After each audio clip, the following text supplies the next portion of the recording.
Hello friends, welcome to Alnoor learning Urdu through Telugu ద్వారా ఉర్దూ నేర్చుకోవటం lesson number 70. ఈరోజు మరికొన్ని క్రియాపదాలు నేర్చుకుందాం. వాటిలో ఊహ అంటే తసవ్వుర్ అంటారు, త్వరలో అంటే అన్కరీబ్ అని అంటారు, అదృష్టవంతుడు అంటే ఖుష్ నసీబ్ అని అంటారు, దురదృష్టవంతుడు అంటే బద్ కిస్మత్ అని ఉర్దూలో అంటారు. ఇప్పుడు ఈ మాటల్ని మన వాక్యాల్లో ఏ విధంగా ఉపయోగించాలో నేర్చుకుందాం. మొట్టమొదటిగా ఊహ అంటే తసవ్వుర్ అని అంటారని తెలుసుకున్నాం కదా. దాన్ని ఇప్పుడు వాక్యాల్లో ఎలా ఉపయోగించాలో నేర్చుకుందాం.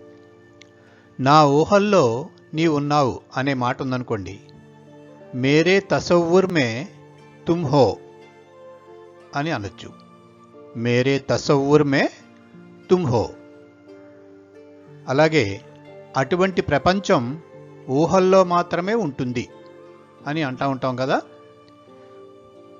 దాన్ని ఉర్దూలో ఏ విధంగా అనాలంటే IC Duniya సిర్ఫ్ తసవ్వుర్ May he హోతా high. IC దునియా అటువంటి ప్రపంచం, సిర్ఫ్ అంటే మాత్రమే, తసవ్వుర్ మే ఊహల్లో, హీ హోతా హై మాత్రమే ఉంటుంది. IC Duniya సిర్ఫ్ తసవ్వుర్ May he హోతా high. సిర్ఫ్ అనేది మాత్రమే అనేదానికి అర్థం అన్నమాట. అలా ఒకసారి ఊహించుకో అనే వాక్యం ఉందనుకోండి, దాన్ని వైసా ఏక్ బార్ తసవ్వుర్ కరో అని అనొచ్చు. అలా అంటే వైసా, ఒకసారి అంటే ఏక్ బార్, ఏక్ బార్ ఒకసారి, ఊహించుకో అంటే తసవ్వుర్ కరో, ఓసారి ఆలోచించుకో, ఓసారి ఊహించుకో అని అర్థం వస్తుంది. తర్వాత ఇలా జరుగుతుందని నేను ఊహించలేదు, ఇలా జరుగుతుందని నేను ఊహించలేదు అనే వాక్యం ఉందనుకోండి, దాన్ని ఏమనాలి? ఐసా హోనే కా మైనే తసవ్వుర్ నహీ కియా థా. ఐసా హోనే కా అంటే ఇలా జరుగుతుందని, మైనే అంటే నేను, తసవ్వుర్ నహీ కియా, తసవ్వుర్ అంటే ఊహ, నహీ కియా ఊహించలేదు, నహీ కియా థా జరిగిపోయింది కాబట్టి ఊహించలేదు అని చెప్తున్నాం అన్నమాట. ఐసా హోనే కా మైనే తసవ్వుర్ నహీ కియా థా, ఇలా జరుగుతుందని నేను ఊహించలేదు అనే అర్థం వస్తుంది.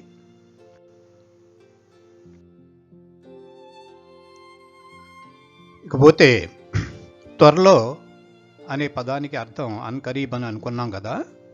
దాన్ని ఇప్పుడు వాక్యాల్లో ఏ విధంగా ఉపయోగిస్తారో ఇప్పుడు నేర్చుకుందాం. నేను త్వరలో మిమ్మల్ని కలుస్తాను అనే వాక్యం ఉందనుకోండి, దాన్ని ఉర్దూలో ఏ విధంగా అంటారంటే మై అన్కరీబ్ ఆప్సే మిలూంగా. మై అన్కరీబ్ ఆప్సే మిలూంగా.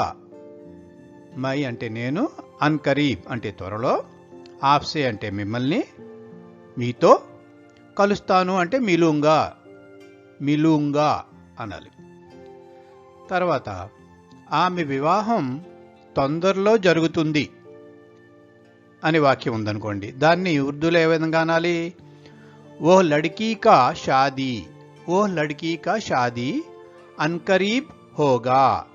ఓహ్ లడ్కీ కా ఆ అమ్మాయి, కా షాదీ ఆ అమ్మాయి యొక్క పెండ్లి, అన్కరీబ్ తొందరలో, హోగా జరుగుతుంది. ఓహ్ లడ్కీ కా షాదీ అన్కరీబ్ హోగా, లేదా ఉస్ లడ్కీ కా షాదీ అన్కరీబ్ హోగా అని కూడా అనొచ్చు. ఓహ్ అనొచ్చు, ఉస్ లడ్కీ ప్రత్యేకించి ఆ ఒక అమ్మాయిని చూపించి ఉస్ లడ్కీ కా షాదీ అని అనొచ్చు. ఓ లడ్కీ కా అంటే ఆ అమ్మాయి పెళ్లి, అన్కరీబ్ హోగా తొందరలో జరుగుతుంది అని చెప్పుకోవచ్చు. అతను తొందరలో ప్రభుత్వ అధికారి అవ్వబోతున్నాడు, జరగబోతుంది అన్నమాట విషయం.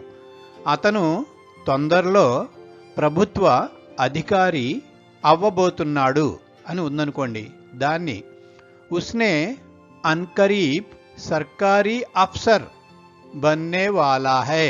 ఉస్నే అంటే అతను, అన్కరీబ్ తొందరలో, సర్కారీ ప్రభుత్వ, అఫ్సర్ అధికారి, బన్నే వాలా హై. బన్నే అంటే అవ్వబోతున్నాడు, ఇంకా అవ్వలేదు, అవ్వబోతున్నాడు అని అర్థం అన్నమాట. ఈ ప్రభుత్వం తొందరలో పడిపోతుంది అని ఉందనుకోండి, దాన్ని ఏ సర్కార్ అన్కరీబ్ గిర్నే వాలా హై.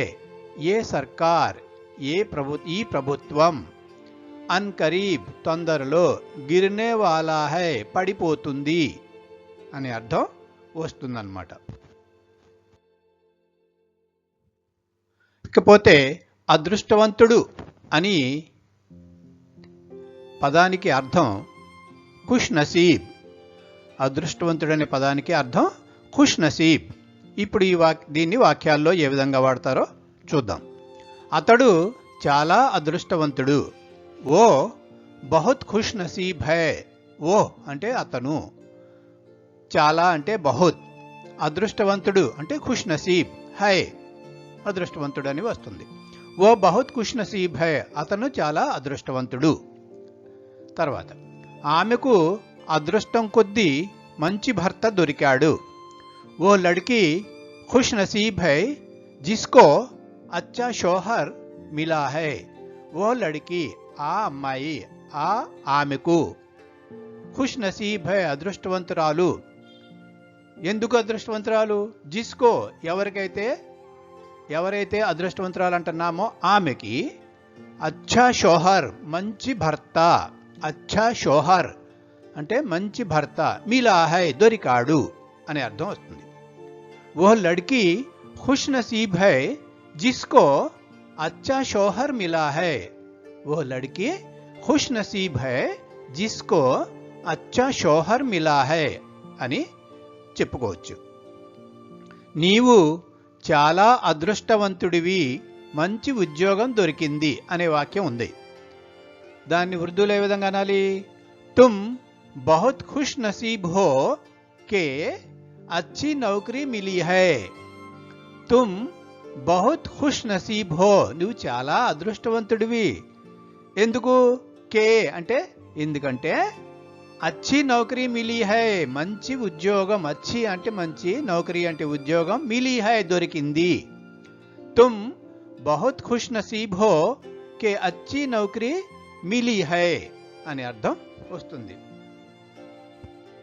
నేను చాలా అదృష్టవంతుడిని, నాకు ఇంత మంచి భార్య దొరికింది అనే వాక్యం ఉందనుకోండి. నేను చాలా అదృష్టవంతుడిని, నాకు ఇంత మంచి భార్య దొరికింది. मैं बहुत खुश नसीब हूं कि मुझे इतनी अच्छी बीवी मिली है. मैं बहुत खुश नसीब हूं कि मुझे इतनी अच्छी बीवी मिली है.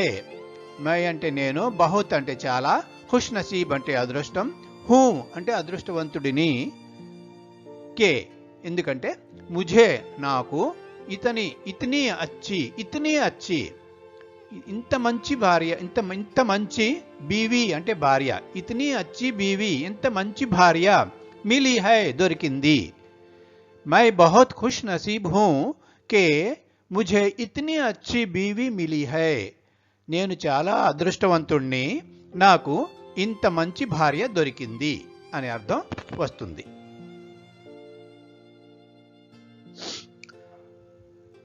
ఇక ఆఖరిని దురదృష్టం అనే దాన్ని బద్కిస్మత్ అంటారని అనుకున్నాం కదా. అయితే దురదృష్టవంతుడు అని ముందు అనుకున్నాం, లేని దురదృష్టం అనే పదాన్ని వాడదాం ఇప్పుడు. దీంట్లోనే దురదృష్టవంతుడు కూడా వస్తుంది. దురదృష్టవశాత్తు ఈ వివాహం విరమించుకున్నారు అని ఉందనుకోండి, దాని ఉర్దూలో ఏ విధంగా అంటారు? బద్కిస్మతీ సే యహ్ షాదీ దస్తబర్దార్ కియా గయా థా. బద్కిస్మతీ సే దురదృష్టవశాత్తు, యహ్ షాదీ ఈ వివాహం, దస్తబర్దార్ విరమించుట అనేది, కియా గయా థా చేశారు, విరమించుట అనేది చేశారు, విరమించుకున్నారు అని అర్థం వస్తుంది. बदकिस्मती से यह शादी दस्तबरदार किया गया था. దురదృష్టవశాత్తు ఈ వివాహం విరమించుకున్నారు అనేది వస్తుంది. నేను దురదృష్టవంతుడిని, నా అన్నను కోల్పోయాను అని ఉందనుకోండి, దాన్ని మై బద్కిస్మత్ హూ అంటే నేను దురదృష్టవంతుడిని అని. అప్నా భాయి నా సోదరుణ్ణి, ఖోదియా పోగొట్టుకున్నాను, కోల్పోయాను అనే అర్థం వస్తుంది. అలాగే ఆమెను దురదృష్టం వెంటాడుతోంది అనే వాక్యం ఉందనుకోండి, దాన్ని ఉర్దూలో ఏ విధంగా అనాలి?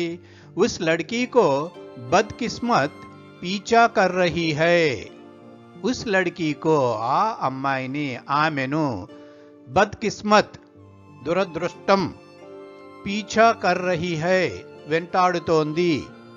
ఉస్ లడ్కీకో బద్కిస్మత్ పీచా కర్ రహీ హై ఆమెను దురదృష్టం వెంటాడుతోంది అనే అర్థం వస్తుంది. దురదృష్టవశాత్తు వారికి బిజినెస్లో నష్టం వచ్చింది అనేది ఉందనుకోండి, బద్కిస్మతీసే అంటే దురదృష్టవశాత్తు, బద్కిస్మతీసే ఉన్కీ తిజారత్ మే వారి బిజినెస్లో నుక్సాన్ ఆయా హై నష్టం వచ్చింది. నుక్సాన్ అంటే నష్టం. నుక్సాన్ ఆయా హై నష్టం వచ్చింది. దురదృష్టవశాత్తు వారికి బిజినెస్లో నష్టం వచ్చింది. బద్కిస్మతీ సే ఉన్కీ తిజారత్ మే నుక్సాన్ ఆయా హై అనే అర్థం వస్తుంది. ఓకే ఫ్రెండ్స్, ఈ రోజుతో ఈ లెసన్ ఇంతటితో ముగిద్దాం. మరలా వచ్చే వారం తప్పనిసరిగా తొందరలోనే వేరొక లెసన్తో మీ ముందు ఉంటాను. అంతవరకు సెలవు మరి. Thanks for watching.